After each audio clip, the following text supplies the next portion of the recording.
What's up everybody, it's Plains Blog here, and I'm going to do a care video on the Phalaenopsis orchid, or moth orchid.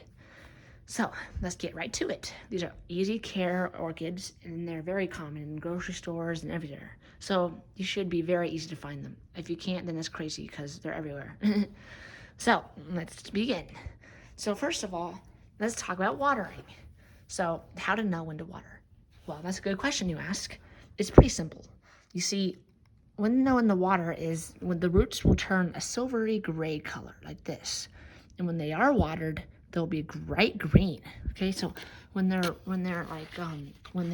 see this one I just watered about yesterday, and it's starting to dry out slightly, but you can still see some green in there. Green means it's been hydrated, the roots are hydrated, and they're really healthy. And when they turn silver like this, then that means they're dry, and they should need some water. At least someone needs some watering when they're silver like this. Also, I'm going to talk about the roots. So the roots, you see these are all aerial roots, and they really like the aerial roots are roots that are trying to, in their natural habitat, they would grab onto trees and stuff. So these aerial roots would essentially try to grab onto stuff. So they will go everywhere. So don't expect all the roots to go in the pot with Phalaenopsis, because they won't. Most of them will be in the pot, but some of them will try to find other places to go. They're crazy like that. Doesn't mean that your plant doesn't like the medium or anything. Doesn't mean any of that. It's just their natural way of finding stuff that to grab onto. It's their natural instinct. Also, try not to wet these ones too much, the ones that are out of the pot, because they adapted to more of a drier conditions. So these aerial roots that are outside the pot, just make sure to not to get them as wet as the ones in the pot. At least that's what I heard, because they're more drier, and they're more like, if they start to shrivel, sure, maybe mist them a little bit and make sure. But overall, just leave them as it is, and don't try to put them back in the pot, because that could damage them, and this is what they're adapted to, these ones right here. The ones in the pot, on the other hand, are adapted to moisture conditions. Anyways, so the next thing I'm going to talk to you about is you should never prune your roots. I mean, if you do, then you make sure to put a solution that will make sure that will block the pathogens from coming back in, because that's the worst thing you can have is like things getting in your roots and like bacteria and stuff, and it'll not be good. So do not prune these roots, okay? That's one of the most things you never should do. Do not prune these aerial roots. Leave them as is. Plus, they look kind of cool. If you don't like them, then I don't know what else to tell you, because you're gonna have to deal with them. You could train them back into the pot, obviously, but if you can't move them, wet them a little bit, and then you can try to train them back in over time. Okay, the next thing I'm going to talk to you about is the actual flower stalks themselves. Flower spikes, that is. They're called flower spikes, and, well, they bloom every time. These blooms they can last for up to a year, believe it or not. How do people keep them around so long? Well, these blooms, well, you see here, these blooms are once they start to die off, about 3 months or so, or a month or two, they'll shrivel, and then you'll start to see those will be bare. And then you see these are called eyes. And eyes, what they are, they're little growth nubs things that when you cut above it, they will sprout either a keiki, or, well, keikis are really rare. They're baby plants, but they will normally they'll likely sprout another flower branch. So then that's how you get another 3 months off of it, and you just keep working your way down until it's gone. But most of the time, you want to, if you have 2 flower spikes like this, just like you see, they need a little bit of rest time. So I'll talk to you about that in just a second.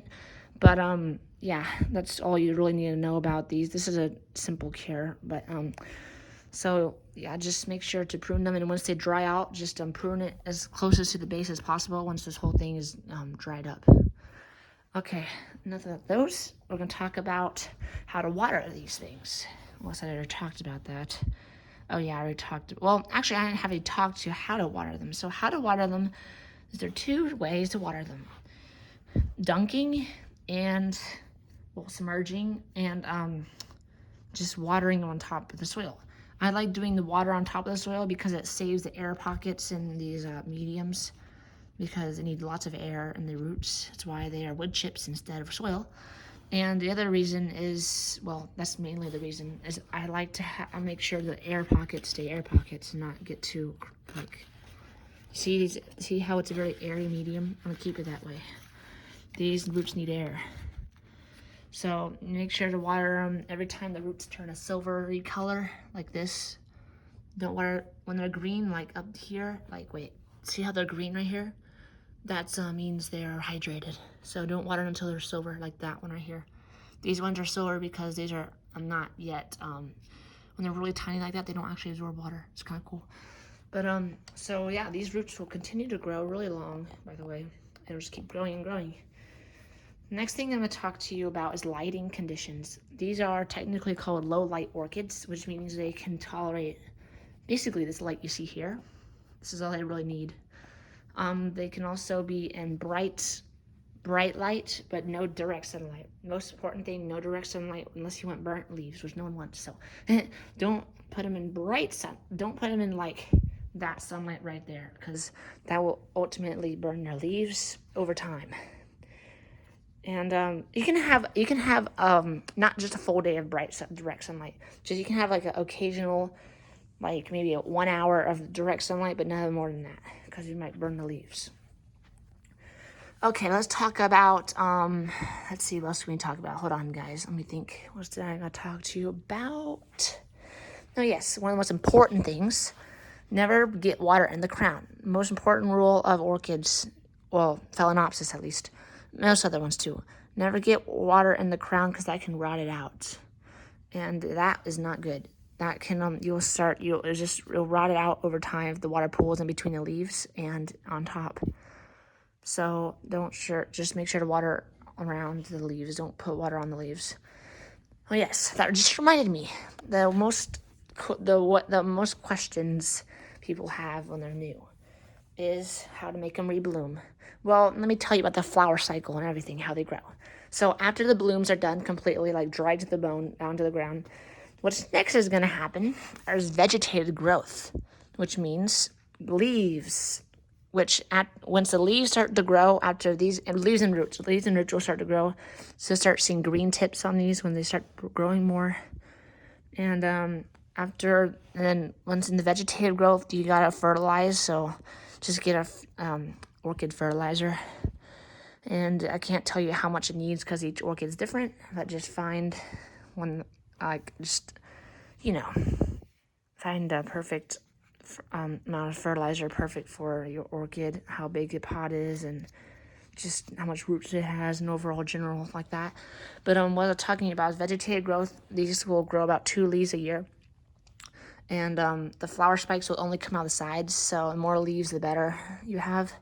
And the roots can come out anywhere, really. Look at this. See what I mean? Only the sides for flower spikes, and everywhere else on the roots.